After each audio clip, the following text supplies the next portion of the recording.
Salut à tous, Vincent Caraboulade pour vous servir en direct de la rue Violet dans le 15e arrondissement de Paris. Et il fait un temps magnifique. Le cours précédent était un cours de chant qui portait sur les 3 registres vocaux dominants, à savoir la voix de gorge, la voix mixte et la voix de tête. Il y a un autre paramètre qu'il faut absolument que vous compreniez et maîtrisiez pour être un chanteur accompli. C'est aussi valable pour toute personne qui est amenée à parler beaucoup au quotidien et qui souhaite maîtriser sa voix, l'amplifier, sans se faire mal, de préférence. Le second paramètre, c'est la hauteur des cordes vocales. Pourquoi ? Parce que votre larynx, dans lequel sont placées ces cordes vocales, peut être resserré ou détendu, remonté ou descendu. Et cela altère considérablement la texture de votre voix. Petite démonstration. Le larynx, vous pouvez le remonter comme ceci, et ça donne ce qu'on appelle la voix nasillarde. Alors attention, une voix nasillarde, par définition, ce n'est pas une voix qui est dans le nez, c'est une voix dans laquelle les fréquences graves sont coupées, parce que votre larynx est complètement remonté. Il n'y a quasiment plus que des fréquences aiguës qui passent. Ça, c'est la voix de Texan, c'est la voix de robot, c'est aussi la voix radiophonique française, bien connue, Paris, 1944. Ce genre de choses. Donc vous pouvez remonter le larynx et avoir une voix nasillarde.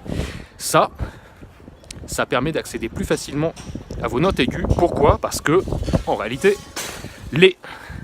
la voix nasillarde permet d'accéder plus facilement à la voix nasale. Et comme on a vu la dernière fois, quand on accède à une voix nasale, on accède plus facilement à des notes aiguës. Donc, il ne faudrait pas forcément en abuser, mais c'est clair que ce sera plus facile de chanter si par exemple vous êtes fatigué en remontant le larynx comme ça, quelque chose aigu, you need cooling, plutôt que, voilà, exactement, comme ça. Vous pouvez par exemple, pour ceux qui s'intéressent à ce groupe, regarder le live à Budokan de Dream Theater en 2004.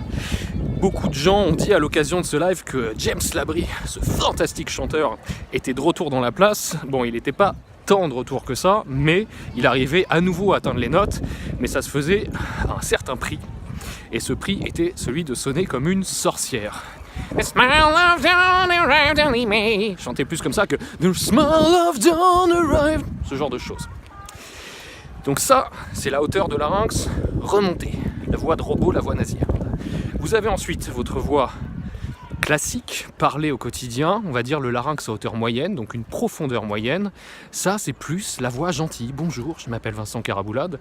C'est la voix du chanteur Patrick Fiori, par exemple. 4 mots sur un piano, ce genre de choses. Et enfin, vous avez le larynx descendu. Et quand vous le descendez comme ceci, comme si vous bâillez, et d'ailleurs, au passage, le fait de bâiller est un excellent échauffement, ça permet de bien étirer les cordes vocales. Quand vous faites ça, vous avez plus de profondeur dans votre voix.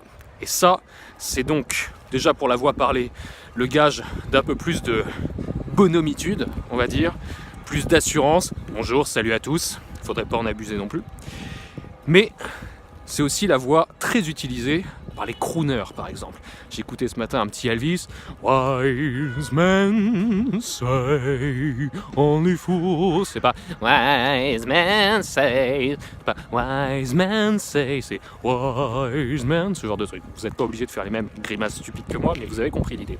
Donc, pour résumer, 3 directions de cordes vocales, voix de gorge, voix mixte, voix de tête, et 3, c'est schématique, hauteur de larynx, remonté, moyen et descendu.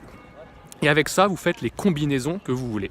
Vous pouvez par exemple être en voix nasillarde et nasale. Donc, je vous parlais de cette fameuse voix radiophonique, c'est ce qu'un Claude François faisait tout le temps. « Allô, maman est près de toi ?» Ce genre de choses, et ça lui permettait de considérablement amplifier sa voix, de la projeter, d'atteindre des notes aiguës, et c'était assez nasillard. Toujours en voix mixte, en revanche, vous avez donc ces crooners, c'est Elvis, c'est Nat King Cole, qui plaçaient bien ça dans les sinus, devant, dans le masque, comme on l'appelle parfois, mais qui descendaient bien le larynx. Vous avez, par exemple, dans un autre registre, vous prenez du Indochine ou du Partenaire particulier ou du Étienne Dao, cette vague du début des années 80. Là, c'était de la voix de gorge, il n'y avait pas forcément beaucoup de contrôle de maîtrise de la voix. Voix de gorge, larynx descendu. partenaire particulier, ce genre de choses. Vous pouvez faire d'autres combinaisons, par exemple en voix de tête, vous allez avoir voix de tête avec larynx remonté. You don't have to be rich to be my girl. Ce genre de choses. Plutôt donc du Prince, vous aurez aussi la même chose dans les Bee Gees.